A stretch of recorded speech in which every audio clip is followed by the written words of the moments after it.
প্রিয় দর্শক, সবাইকে স্বাগত জানাচ্ছি বাংলাদেশের চলচ্চিত্র অঙ্গনের নবীন নির্মাতাদের নির্মিত চলচ্চিত্র নিয়ে অনুষ্ঠান গুডশটে। আজকে আমার সাথে স্টুডিওতে আছে শেখ মোহাম্মদুল্লাহ। আমরা কথা বলবো তার সাথে এবং দেখব তার ছবি সমান্তরাল। তোমার কাছে প্রথমে আমি জানতে চাইবো যে চলচ্চিত্র বলতে তুমি কি বুঝো?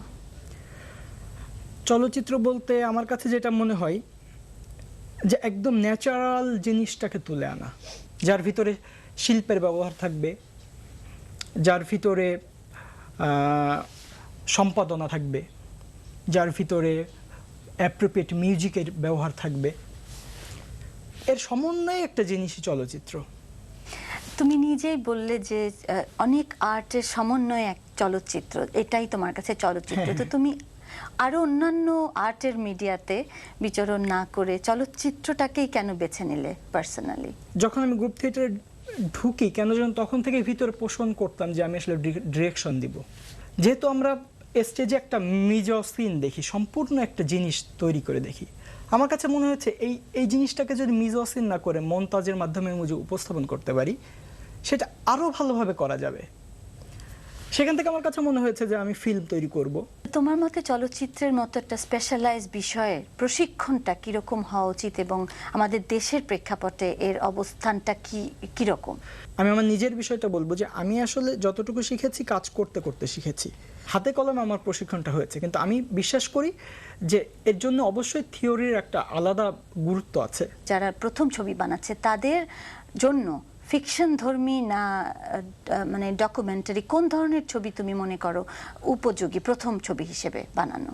আচ্ছা, একটা ছেলে যখন একজন নতুন মেকার যখন মেক করবেন, শুরু করবেন, আমার মনে হয় তার জন্য ডকুমেন্টারি দিয়েই শুরু করা উচিত।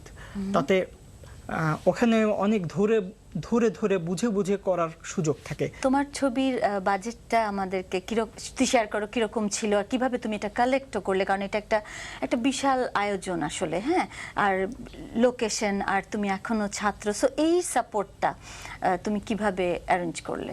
বাজেটটা হচ্ছে আমার ফিল্মের জন্য অ্যাপ্রোপ্রিয়েট বাজেট আমি পাই নাই, ছিল না। যা পেয়েছি সেটা এরকম ফ্রেন্ড সার্কেলের সাথে আলোচনা করলাম, তারা অনেক বড় একটা হেল্প করলো। প্রথম হেল্পটা করেছে আমাকে উৎসাহিত করে। এরপর বাজেট নিয়ে বসলাম।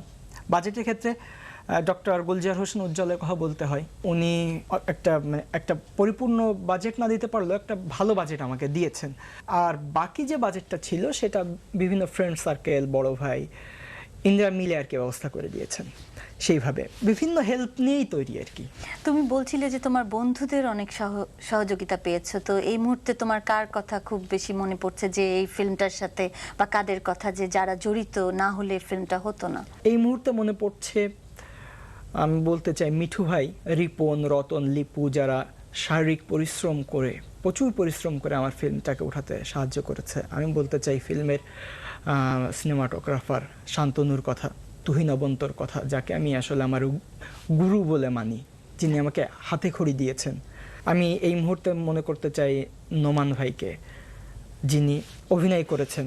এই মুহূর্তে মনে পড়ছে আমার তুষার ভাইকে, যিনি মিউজিকের কাজ করেছেন। মোহাম্মদুল্লাহ, তোমার সাথে কথা বলতে খুব ভালো লাগছে আমার। আমরা আবার ফিরে আসবো আমাদের আলোচনায়। প্রিয় দর্শক, আমরা এবার নিব ছোট্ট একটি বিরতি এবং ফিরে এসে দেখব সমান্তরাল ছবিটি।